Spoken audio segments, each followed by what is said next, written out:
3 p.m. here in Cairo. Time to have a look at the news bulletin. My name is Amal Mukhtar. I have all the pleasure to be joined with my dear colleague Lamia Abdesattar. Hello, Lamia. Hello, Amal. Thank you so much. Hello, dear viewers. We'll start our news bulletin with the headlines.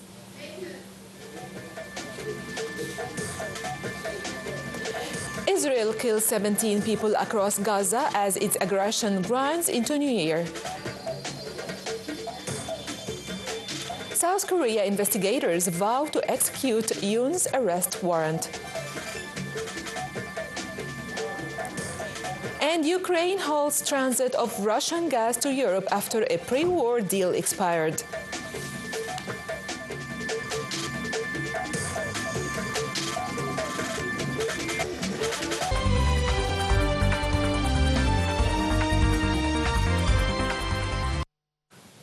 Welcome back to the news in detail. Israeli air attacks have killed at least 17 Palestinians, including several women and children, and wounded others in Gaza Strip at Wednesday morning, the first day in the new year.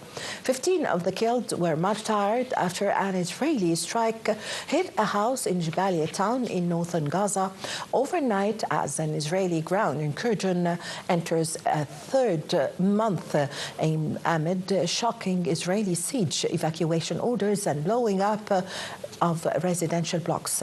2 others were killed on Al Buruj refugee camp in central Gaza, according to the official Palestinian news agency Wafa. The Israeli military earlier have warned residents of Al Buruj to evacuate, saying Palestinian firing of rockets was reported from the area. The orders have caused immediately clear how people were affected. Israeli tanks also shelled parts of Gaza City and the Al Buruj camp. Meanwhile, more than 1,500 tents sheltering displaced people across Gaza were flooded by heavy rains over the past 2 days, increasing the plight of the humanitarian crisis caused by the Israeli war. The head of the UN agency helping Palestinian refugees, known as UNRWA, said that since the Israeli war in the Gaza Strip began, at least 745 people were killed and more than 2,200 injured in its shelters where they had sought United Nations protection.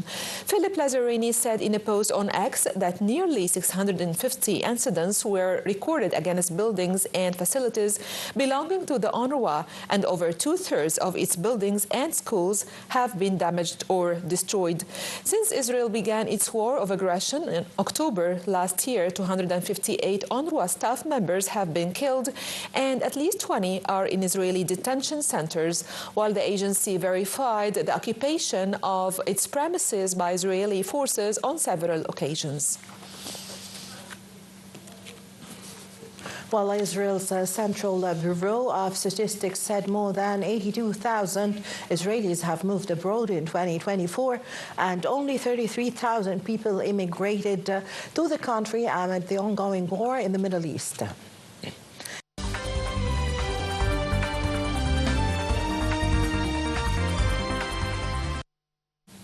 Saudi Arabia on Wednesday launched a humanitarian air bridge to Syria, delivering food, shelter, and medical supplies. The official Saudi press agency reported that the air bridge aims to alleviate the effects of the difficult conditions currently facing the Syrian people. The United Nations said 7 out of 10 people in Syria need support. A World Health Organization analyst said last week that approximately half of the country's hospitals are out of service.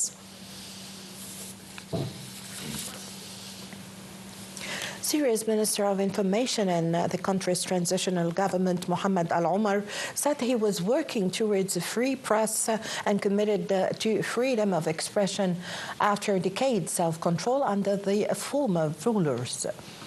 The minister said that they were working to consolidate freedoms of the press and expression that were severely restricted in areas controlled by the former government of Bashar al-Assad on December the 8th. More than 5 decades of rule by the Assad family was ended at the hands of the new rulers. The U.S. military announced that its forces had hit Houthi targets in Yemen's capital that the Iran-backed rebels used to attack American warships and commercial vessels. The U.S. Central Command said the attacks had been carried out by U.S. Navy ships and aircraft that also struck Houthi-controlled coastal regions of Yemen. It also said U.S. Navy and Air Force aircraft had destroyed 7 cruise missiles and one-way attack UAVs over the Red Sea using an acronym for unmanned aerial drones. A Houthi spokesperson called the strikes an American aggression, a blatant violation of sovereignty of an independent state, and a blatant support for Israel, vowing that his country would continue to defend itself. Earlier, the rebels said they had fired 2 missiles at Israel, which were intercepted by Israeli military.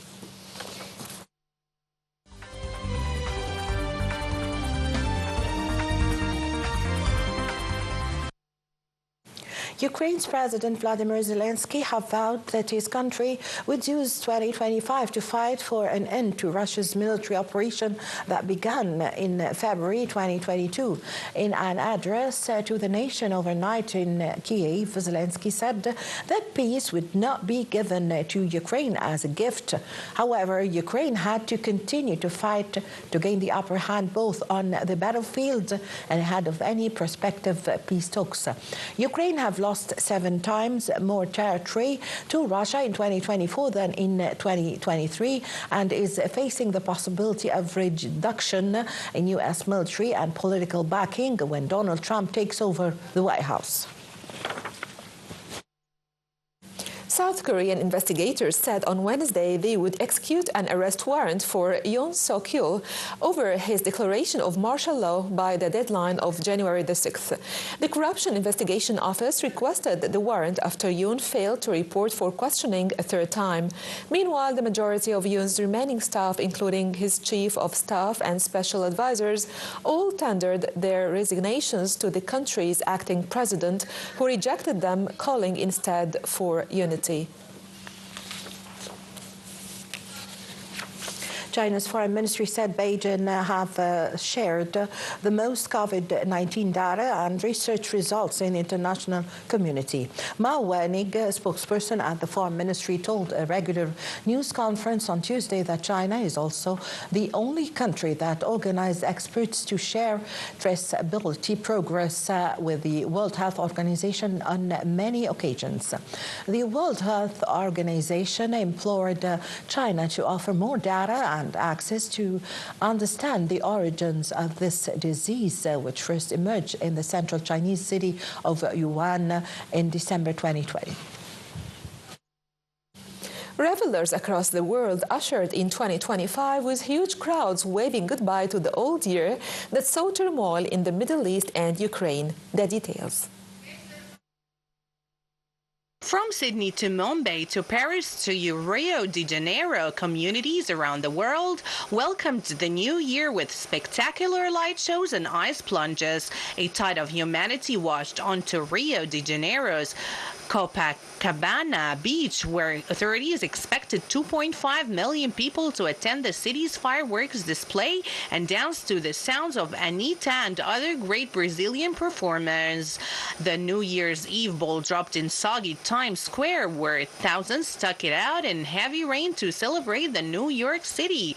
The ball weighed almost 6 tons and featured 2,688 crystal triangles as it descended down a pole in Times Square. And Australia's Sydney fireworks blasted off the city's harbour bridge, and across the bay more than 1 million people gathered in iconic Sydney harbour for the celebration. British pop star Robbie Williams led a sing-along with the crowd. Much of Japan shut down ahead of the nation's biggest holiday as temples and homes underwent a thorough cleaning. The upcoming year of the snake and the Asian zodiac is heralded as one of the rebirth, alluding to the reptiles shedding skin. Other places in Asia will mark the year of the snake later with the Lunar New Year. Meanwhile, in South Korea, celebrations were cut back or canceled during a period of national mourning following Sunday's crash that killed 179 people. And in Rome, traditional New Year Eve's festivities have an additional draw.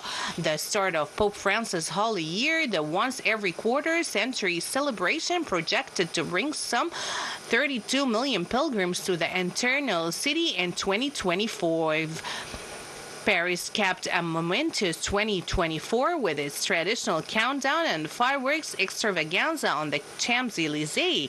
The city's emblematic Arc de Triomphe monument was turned into a giant tableau for a light show that celebrated the city's landmarks and the passage of time with rain clocks.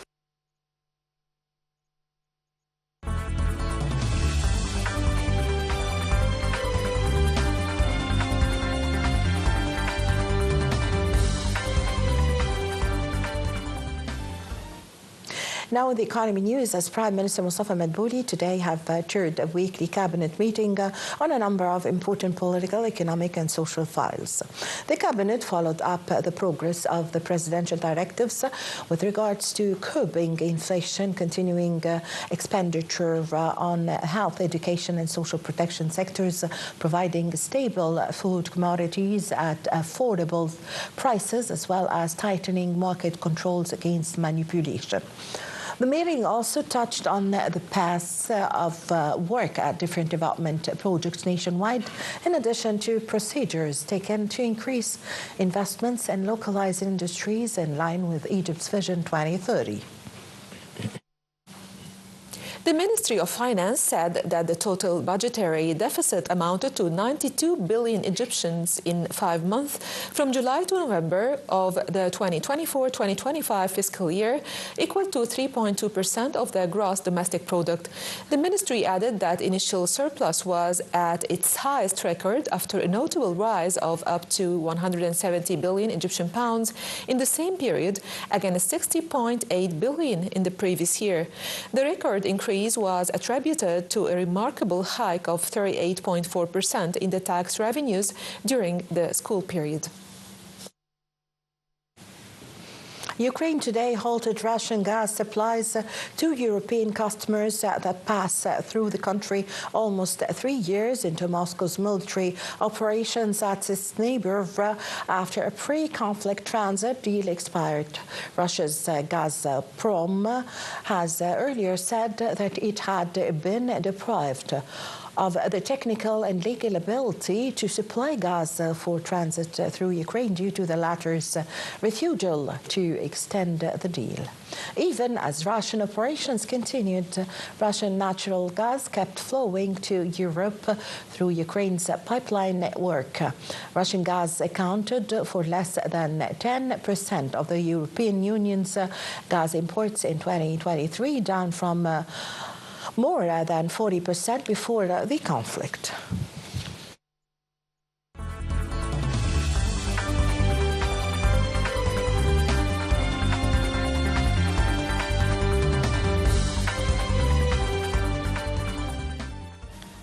And to the exciting world of sports, Arsenal coach Mikel Arteta has challenged his team to hammer away at Liverpool's daunting lead in the Premier League title race. Arteta's side head into their New Year's Day clash with Brentford, trailing 9 points behind table toppers Liverpool. The Anfield outfit have won 14 of their 18 league games this season to make them firm favourites to clinch a title that Arsenal expected to be in contention to win themselves.